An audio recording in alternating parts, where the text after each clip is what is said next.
This is Harpreet Singh for Jesus News. Today's feature story is about Nazis like liberalism. Kamala Harris said that people have rightly compared former President Donald Trump's latest comments about immigrants poisoning the blood of America to Adolf Hitler in an interview with MSNBC's Lawrence O'Donnell. But wait a minute. Trump has not advocated for the genocide of millions of unborn babies as Kamala Harris and the radical leftist regime has. Donald Trump has not advocated for the sterilization and mutilation of children along with the symbolic death of their biological gender. Trump has not advocated for assisted suicide or euthanasia. Trump has not advocated for the legalization of drugs that has contributed towards the opioid and fentanyl crisis which is killing many of our youth. Trump has not advocated for open borders and migrant crime which is killing American citizens. Trump has not advocated for being soft on crime and allowing repeat offenders out to murder more victims. Trump has not legalized mental illness which is taking the life of many US citizens.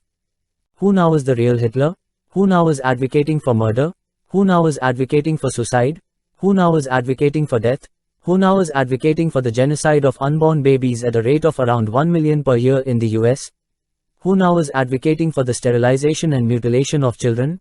Who now is advocating for identity politics, critical race theory, social uniformity, compelled speech and forced equality as the Nazis did? Who now is advocating for the persecution of religious people who disagree with the state liberal regime and their Nazis-like ideologies? Hitler committed the mass murder of 6 million Jews, but the liberals have committed the mass murder of over 63 million unborn babies in the US since Roe vs. Wade in 1973. The conservatives are for life but the liberals are for death. Kamala Harris is the real Hitler, not Donald Trump. There is a big difference between Donald Trump's conservative rhetoric and Kamala Harris's liberal murderous actions, which is responsible for the mass genocide of the most innocent, defenseless and vulnerable human beings, unborn babies. Even secular organizations like the Canadian Centre for Bioethical Reform at EndTheKillings.ca acknowledge that human life scientifically begins at fertilization and that abortion is a human rights violation against the youngest and most vulnerable human beings. Political correctness is the opposite of moral correctness and is a form of liberal woke lying. Lying Kamala, as Donald Trump rightly calls her, cannot even tell the truth on the most fundamental questions in life, like what is a woman? Or when does human life begin? She hides under radical leftist ideologies which are based on insanity, immorality and lies. She hides under reproductive rights and makes scientifically contradictory statements like a woman has the right over her own body, denying the scientific fact that an unborn baby is not a part of a woman's body as it has a separate heartbeat, organs, brain waves, biology, genes, tissues, DNA, chromosomes, blood type, feelings, thinking, emotions and in many cases a different gender.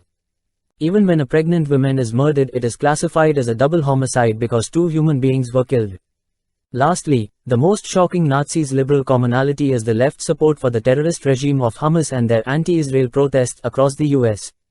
The radical left has shown their anti-Semitic true colors by supporting radical Islamic regimes such as Iran who funds terrorism across the Middle East. Like the radical left, Hitler also formed alliances with radical Muslims. In 1941, Haj Amin al-Husseini, the former Mufti of Jerusalem, and an Arab nationalist and prominent Muslim religious leader, traveled to Germany and met with Hitler, Himmler, von Ribbentrop and other Nazi leaders. He wanted to persuade them to extend the Nazis' anti-Jewish program to Arab nations. The Arabs were Germany's natural allies because they had the same enemies as the Germans, namely the Jews, Hitler replied during their meeting together. Tens of thousands of Muslims also fought for the Nazis in World War II, according to historian David Motade. Piers Morgan stated regarding the Hamas-Israel war, "I've also been stunned by the moral cowardice of those who celebrated terror as resistance and brutality as politics." Ben Shapiro has stated that, "If you support Hamas, you are a Jew hater.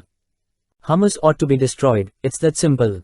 The goal of Hamas is clear: genocide against the Jews. Not just genocide against Jews in Israel, genocide against Jews everywhere.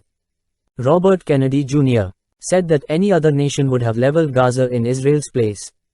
Dr. Phil's interview with Benjamin Netanyahu, the Prime Minister of Israel, takes an in-depth look at the truth behind the war between Hamas and Israel. Israel's Prime Minister called Hamas the new Nazis, as they are clear fans of Hitler, posting photos and quotes of Hitler in their homes. The Hamas charter even states that their goal is to kill all Jews on earth everywhere. During his interview with Dr. Phil, Israel's PM said that they had to finish the job and accomplish complete victory just like the Allies did by destroying Berlin during World War II. Netanyahu called Israel a smaller version of the United States and stressed that they are not just fighting for Israel but for all of the free democratic countries, as Hamas' goal is to come after them too. Did the Allies commit genocide when they destroyed 60 German cities, killing 600,000 German civilians, including 76,000 children? Radical leftists don't even know the difference between a war and a genocide, stupidly supporting radicals. I guess radicals attract radicals. Trump, on the other hand, has been the biggest supporter and defender of Israel by formally recognizing Jerusalem as the capital of Israel on December 6, 2017 and placing the US Embassy in Jerusalem, along with bringing about the Abraham Accords. Kamala Harris, on the other hand, has voiced measured support for pro-Palestinian demonstrators in the past by stating that anti-Israel student protesters are showing exactly what the human emotion should be, and by disrespecting the Prime Minister of Israel by missing his address to Congress on July 24, 2024. Confirming her woke double standard of riding both sides of the fence on the Israel-Hamas war.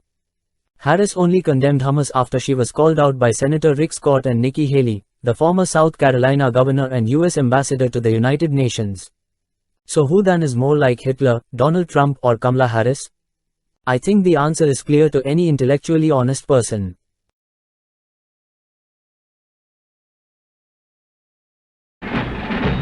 Oh yes.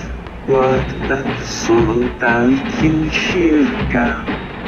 Gerät. Das ist ein sehr pompöses Laden. Nee, das ist der gleiche, den der andere Jan auch hat. Ja, ein bisschen. Und Jens Hornbeck. Also.